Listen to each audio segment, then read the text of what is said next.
Nos últimos dias, ganharam muito destaque nas redes os debates sobre o sistema tributário brasileiro, a taxação dos super ricos, o decreto legislativo que impôs a derrota do decreto presidencial que alterava o IOF. Eu quero tratar disso. Primeiro, é óbvio que no Brasil somos uma sociedade profundamente desigual, profundamente injusta. Não é que sejamos uma sociedade de pouca riqueza, é uma sociedade absolutamente desigual. Uma sociedade de 200 milhões de pessoas, em que apenas 20 mil famílias, o que dá menos de 0,01% da população, tem patrimônio, estoque de riqueza, acima de 150 milhões de reais.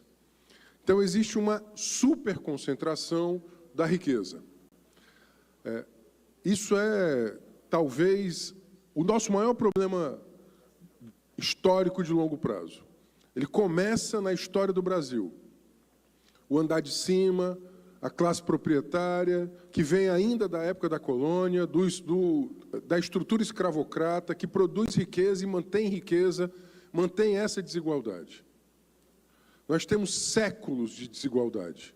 E criou-se um sistema tributário também injusto, em que o topo da riqueza, proporcionalmente, paga menos do que a grande base da classe trabalhadora. Proporcionalmente, as famílias da classe trabalhadora, que pagam tributos na forma de consumo, pagam proporcionalmente mais do que aqueles que são super ricos e que não são tributados na sua fortuna estocada. Quem ganha até 2 salários mínimos paga em tributos algo como 40% da sua renda mensal. Quem está acima de 160 salários e tem um punhado que está acima de 160 salários mês, paga algo como 10%, ou seja, os super ricos pagam 4 vezes menos do que a média da classe trabalhadora em tributos. Qual é a questão? É que uma reforma tributária progressiva seria uma reforma tributária que dissesse: é necessário desonerar o mais pobre e onerar o mais rico. O nome disso é justiça fiscal e justiça tributária. Só que isso tem que ter maioria política no Congresso. E o Congresso tem uma maioria política pró-ricos e não pró-sociedade. Esse episódio do IOF é um episódio que demonstra exatamente isso. Ao contrário do que as fake news ficam espalhando em rede social, não era, no caso do aumento da taxação do IOF, não era o empréstimo consignado do servidor público que ia ser mais taxado. Era a compra de moeda estrangeira, era a remessa para o exterior, era a remessa de lucros de investimento estrangeiro direto, era a aquisição via conta global, era o gasto no cartão de crédito internacional em moeda estrangeira. Uma parcela mínima da sociedade executa essas transações. Você tem ideia? Esse 0,01% da população, que tem muito, que, apesar de serem muito poucos, são menos de 100 mil pessoas, são mais ou menos 20 mil famílias, que têm um estoque acima de 150 milhões de reais, que são super ricos brasileiros. Mesmo que você amplie para um estoque menor, para 60 milhões, ainda serão muito poucos. Eles se recusam a contribuir para a justiça tributária. Foi por isso que, numa medida inconstitucional e muito rápida, a Câmara e o Senado, ou seja, o Congresso Nacional, exorbitaram do seu poder e derrubaram um decreto cuja atribuição era do presidente da República, que era a alíquota do IOF para esse tipo de operação. Mas eu não quero fazer uma análise aqui jurídica. ou meramente tributária? Eu quero fazer uma análise política. Eu quero fazer uma análise que dê conta, dentre outras coisas, que o Congresso fez isso não foi para derrotar Lula ou derrotar o governo Lula, mas derrotou a sociedade brasileira.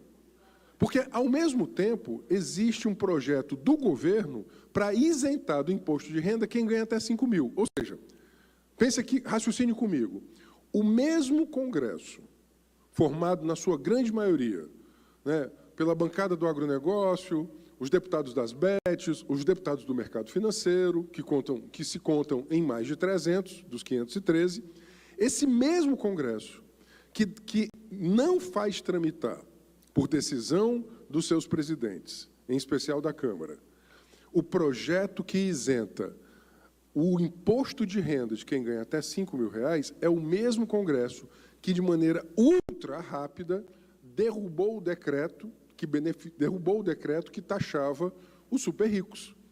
Portanto, para os mais pobres, para a imensa parcela da classe média, né, e da população trabalhadora que está abaixo de 5 mil por mês, não se faz a aprovação da isenção do imposto de renda. Para os super ricos, em questão de menos de uma semana, se fez tramitar um decreto legislativo que derruba a taxação dos super ricos. Por isso que nós estamos falando, veja, é uma briga entre os 99%, né, da população e 1% mais rico.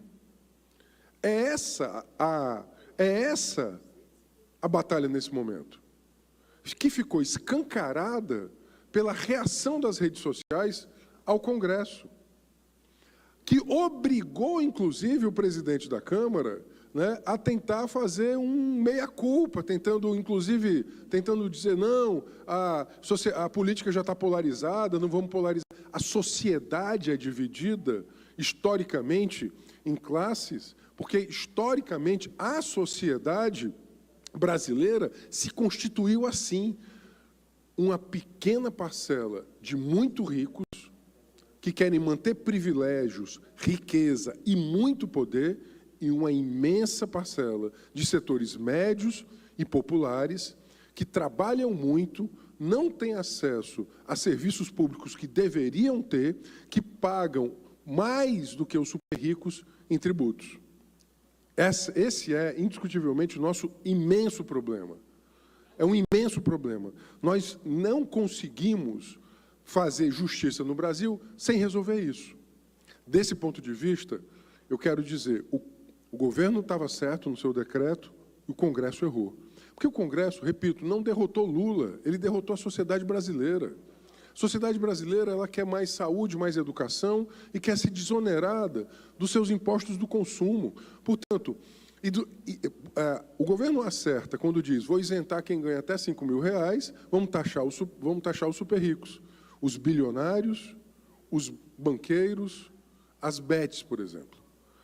Nós temos um punhado de bilionários, um punhado. E eles têm muito mais poder do que milhões de seres humanos.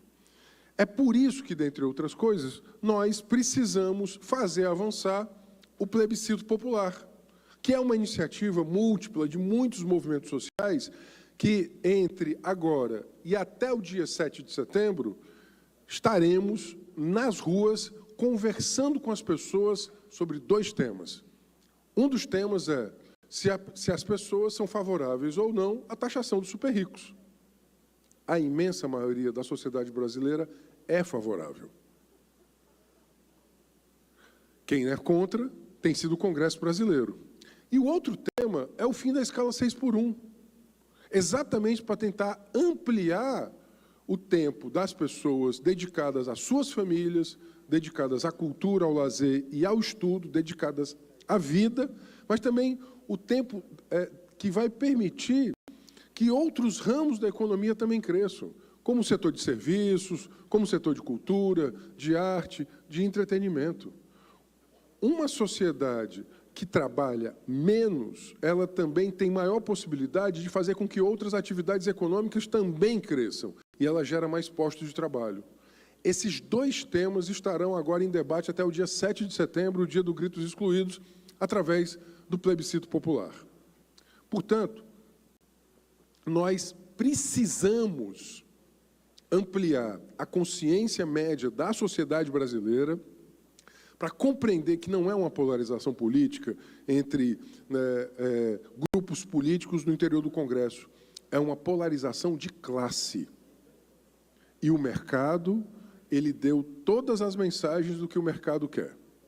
Ele quer reduzir o investimento em saúde e educação, porque ele quer acabar, ele quer desconstitucionalizar as vinculações. Ele quer, como disse o economista que foi chamado por uma grande rede de TV, ele quer congelar o salário mínimo para que o salário mínimo não cresça acima da inflação, quer congelar o salário mínimo por alguns anos, quer manter uma taxa de juro muito alta para remunerar o grande capital financeiro. É essa a receita do mercado. Juro alto, congelamento do salário mínimo, redução do gasto social para as políticas públicas como saúde e educação. O mercado todo dia utiliza as redes de TV, através dos seus porta-vozes, sejam os apresentadores, sejam os consultores econômicos, para dizer isso, para manter a concentração da riqueza. E nós? O que nós fazemos? Nós temos que entrar nessa disputa. É uma disputa da consciência média da sociedade brasileira sobre que tipo de sociedade ela quer ser. Aqui ninguém está propondo que o mais pobre pague mais tributo, ao contrário, a gente quer desonerar a classe média e o mais pobre e taxar, em especial, os grandes abutres do sistema financeiro que não produzem emprego, não produzem economia real, mas que são os grandes investidores de quase R$1 trilhão dos fundos financeiros exclusivos. No mês passado, os fundos financeiros exclusivos totalizaram 800 bilhões de reais, que são os fundos em que os grandes, super ricos, os bilionários, exclusivamente eles, podem investir com altíssimas taxas de remuneração. É essa a divisão.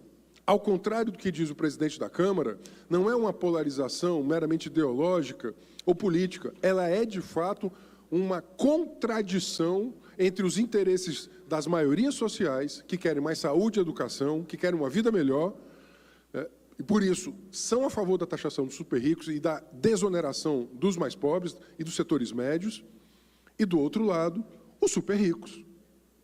Esses que, com seu poder político, impuseram à sociedade brasileira uma grande derrota.